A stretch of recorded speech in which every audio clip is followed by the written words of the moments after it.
Buya. Kula hanya pengen penjelasan secara konkret tentang hati itu pada umumnya menunjukkan di sini. Sedangkan yang ditilai oleh Allah itu adalah hati, tapi nunjuknya tengriki. Kata-kata kan? Gini. Nah, ini nyuwun penjelasan secara konkret urusan tentang singaran hati niku pripun.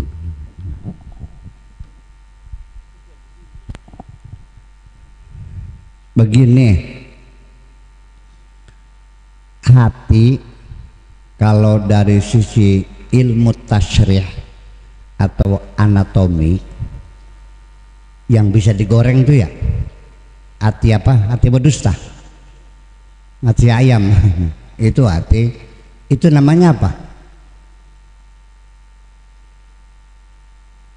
Bukan itu sebetulnya mah yang namanya kita merasa sedih, merasa bukan di sini screennya nih di sini ya. Nah kemudian softwarenya itu di belakang.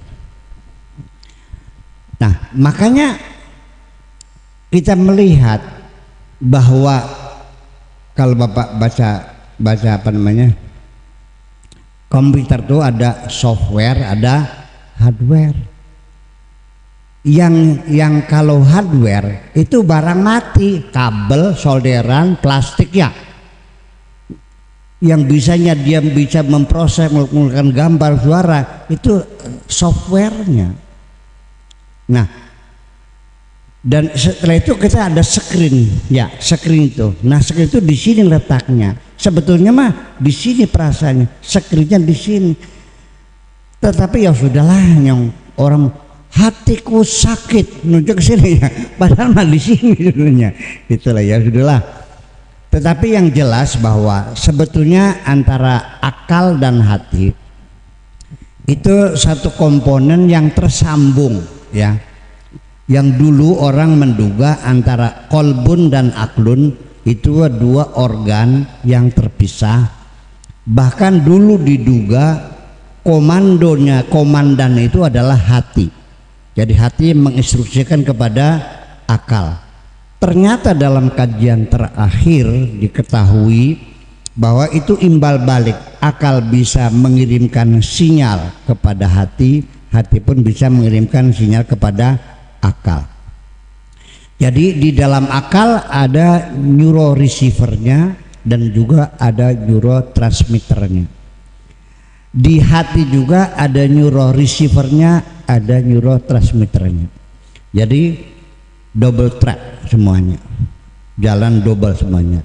Dan juga ini tidak hanya satu jalan tuh, ada 4 jalur, masing-masing double track semuanya. Ada receiver, ada transmitter, bisa mempengaruhi. Kita menangkap ini, Allah sendiri mengatakan supaya orang-orang kafir itu tidak bisa mengerti kandungan Al-Quran. Allah mengatakan wa ja'alna ala qulubihim akinnatan an yafqahu. Allah akan menyumpel lubang-lubang yang ada di dalam hati. Akin itu jamak, berarti tidak satu kan. Jadi 4 lubang itu yang jalur penghubung itu disumpel semuanya. Akhirnya budeng, tidak paham apa-apa. 4 jalur ini, jalur pertama adalah melalui jalur transmitter, melalui jaringan saraf. Kemudian ada mikrobiologi, ada berupa tekanan gelombang tekan, dan yang keempat adalah gelombang neuromagnetik, elektromagnetik maksudnya. Gelombang elektromagnetik inilah merupakan gelombang yang terkuat di antara 4 itu. Dan ya, untuk Pak Ustadz Lilin ya, kalau kita bisa menguasai, nanti kalau Anda belajar cuci otak atau sebagai apakah itu brainwashing, apakah propaganda, apa persuasi, itu adalah nanti intinya kita bermain di gelombang elektromagnetik menghubungkan antara akal dan hati ini. Kita cuci bersih otak orang itu, dan kita bisa mensugesti juga lewat itu. Nah inilah makanya jadi tidak semudah itu. Punten ini mah Pak Polisi ya Pak Polsek. Jadi kita menjelaskan saja artinya, karena saya mah tujuannya bukan lagi menerangkan keilmuan. Di penghujungnya saya buktikan dengan segala macam ilmu supaya Anda yakin Allah itu hebat. Percaya nggak? Kita kembali lagi sebagai closing aja ya. Tuhan, bagaimana kita bisa merasakan adanya Tuhan? Tahu nggak bahwa otak Anda yang bekerja ini sesungguhnya itu yang bekerja adalah akal yang sadar. Akal sadar ini hanya merupakan 5% saja dari kerjanya akal bawah sadar, atau dalam bahasa Arabnya al-aqlul la wa'yi, akal tidak sadar. Jadi semua kerja tubuh kita ini yang mengendalikan adalah otak kita. Otak kita yang sadar yang 5% itu sedikit sekali kerjanya, hanya kepada yang kelihatan mata. Kita mau nelpon orang, Pak Urulili, pejet luar LILI, nomornya set. Kita mau minum, bergerak, sebatas ini. Tetapi bagaimana sel-sel yang rusak, miliaran sel dalam tubuh diganti dengan sel yang baru, otak sadar kita tidak bekerja. Yang bekerja otak bawah sadar. Siapa yang menidurkan kita? Otak bawah sadar. Siapa yang membangunkan kita? Otak bawah sadar. Siapa yang mengeluarkan keringat dari tubuh ketika udara panas? Otak bawah sadar. Otak sadar kita tidak bekerja di bidang itu. Artinya kita ini diberi oleh Allah, sudahlah kamu gak usah repot-repot dah, lu mikirin yang ada aja sedikit aja deh. Kalau kamu mikirin bagaimana memanjangkan rambut, bagaimana mengeluarkan keringat, nggak bakal nyampe. Percaya nggak? Jadi artinya bahwa apa itu bekerja? Nggak mungkin ada sesuatu bekerja sendiri. Dan cara bekerjanya otak kita, tubuh kita ini tidak mungkin akan bekerja tanpa ada sistem yang bekerja. Betul nggak? Mungkin nggak mesin hitung bisa bekerja 2 kali 2 pejat 4 nongolnya? Betul nggak? 3 kali 3 pejat luarnya berapa? 9. 12 kurangi 2 pejat luarnya. Tidak mungkin akan bekerja secara matematis kalau tidak ada sistem. Betul nggak? Berapa kali sehari kita buang air, berapa kali kita kencing, berapa banyak kalori yang kita makan dari makanan itu? Mana Kang Usman, mana? Gulanya masih 400 ya? Mudah-mudahan hati-hati aja lah ya, ya awet-awet ya, insya Allah. Saya banyak teman sampai umur 80, 90 kena gula juga, sehat kok. Asal menjaga, karena ini penyakit degeneratif, nggak ada obatnya, tidak ada obatnya kecuali kita kembali pada pola hidup yang sehat. Karena degeneratif itu adalah kerusakan organ, kerja metabolisme. Serepnya nggak ada. Kalau mobil bisa diganti klakernya. Kalau nggak bisa, tinggal hati-hati aja. Jangan banyak makan yang pekan gula, kan gitu. Toh kita sehat, dan yang paling efektif itu puasa. Itulah efektif menurunkan kadar gula ini.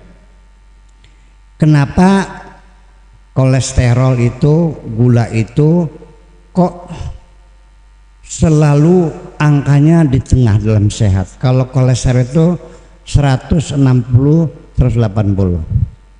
Kalau sudah 200 itu sudah sinyal gawat ya. Sudah, kalau kurang 100 itu juga gawat juga. siapa yang menjaga keseimbangan ini? Kadar kolesterol, kadar gula setelah makan akan naik sekian, nanti kalau lapar turun sekian, selalu dalam berimbangan sampai umur kita lanjut, umur kita sekian puluh tahun, dan itu bekerja. Siapa yang mengatur? Makanan-makanan yang kita cerna dihisap, masuk ke dalam darah, dipompa oleh jantung, bus mengalir ke seluruh dan menyebarkan energi. Berapa banyak kalori yang dibutuhkannya. Ini kerja mesin raksasa. Kalau pakai kabel kayak ini mesinnya 10 Jawa ini. Kerja metabolisme manusia, kerja visual manusia, kalau pakai selang, pakai kabel kayak 10 Jawa mesinnya. Saraf yang nggak kelihatan mata bekerja semuanya itu. Dan dia pakai sensor otomatis, Kang Usman. Kalau Pak ini masih belum kena gula belum ya? Mudah-mudahan jangan ya. Udah nggak usah pikirin, yang penting jaga pikiranmu yang tenang, yang damai, jangan sampai ada kerusakan sensornya. Itu sekalipun kita minum kopi, saya 10 gelas, tapi karena sensor masih jalan, itu tidak mungkin akan menarik gula lebih banyak. Secukupnya darah, yang sisanya dibuang. Kenapa jadi naik? Ya karena sensornya rusak, dia nggak nutup, terus masuk akhirnya banyak. Paham nggak? Kayak apa mesinnya? Luar biasa. Iya, ini ada dokter nih, mungkin ya saya tidak lebih pintar dari dokter ya. Tapi ya kira-kira kerjanya seperti itu. Lalu masih nggak yakin juga ada Allah? Ngaco kamu mah. Iya kan? Orang yang menemukan komputer pinter nggak? Komputer itu adalah miniatur dari kerja otak manusia. Hanya seimpel ini.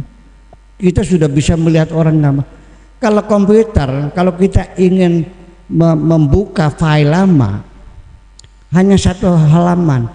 Kalau file baru, ini buang dulu, baru new tab lagi, kan begitu? Betul ya? Buang lagi. Otak kita semuanya dibuka dari sejak kita lahir sampai sekarang. Terbuka di depan kita ini, hebat nggak? Nah itulah persoalannya. Jadi lalu kalau kita, bagaimana aku bisa meyakinkan bahwa aku paham Tuhan? Ya coba aja. Nah makanya satu jalan yang paling efektif untuk kita lebih meyakinkan keimanan kita, jalurnya adalah dengan keilmuan. Makanya Allah mengatakan, yarfa'illahu ladzina amanu walladzina utul ilma darajat. Ilmu pengetahuan pada akhirnya. Karena kita akan mengukur hebatnya seseorang juga keilmuannya, dan kita bisa memahami sesuatu dengan keilmuan. Makanya yarfa'illahu ladzina amanu, Allah akan mengangkat orang-orang yang beriman, walladzina utul ilma, dan orang yang berilmu darajat. Jadi artinya semakin ilmu kita tinggi, maka derajat keimanan kita juga semakin tinggi. Nah, sebagai closing statement, maka tidak ada tawar menawar. Orang Islam harus banyak belajar dan belajar dan belajar, dan ini fardu ain. Orang yang tidak belajar hukumnya berdosa. Saya mau nanya, wajib mana sholat dengan belajar? Belajar. Kalau orang tidak sholat, dihukumnya nanti di akhirat. Kalau orang tidak belajar, dihukumnya dari dunia sampai akhirat. Di dunia hidupnya susah, di sananya digebukin loh. Jadi, tetapi di dunianya enak, di akhiratnya enak. Kalau tidak, di dunianya susah, di akhiratnya susah. Kita ketinggalan sholat sehari, baca istighfar 7 kali. Baru ini pulang dari ini karena kemacetan, akhirnya sholat asar tertinggal, istighfarnya berapa kali? 10 kali ya. Tapi berapa tahun Anda tidak membaca buku, berapa kali istighfarnya?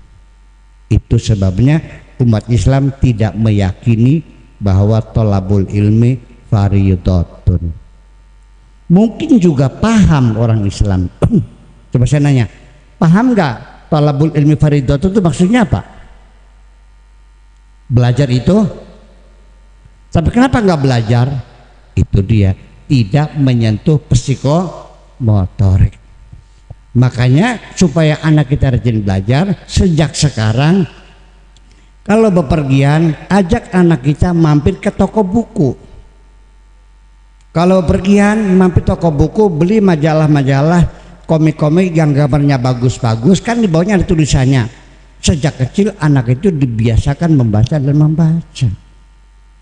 Barang sirang anak di parut baik.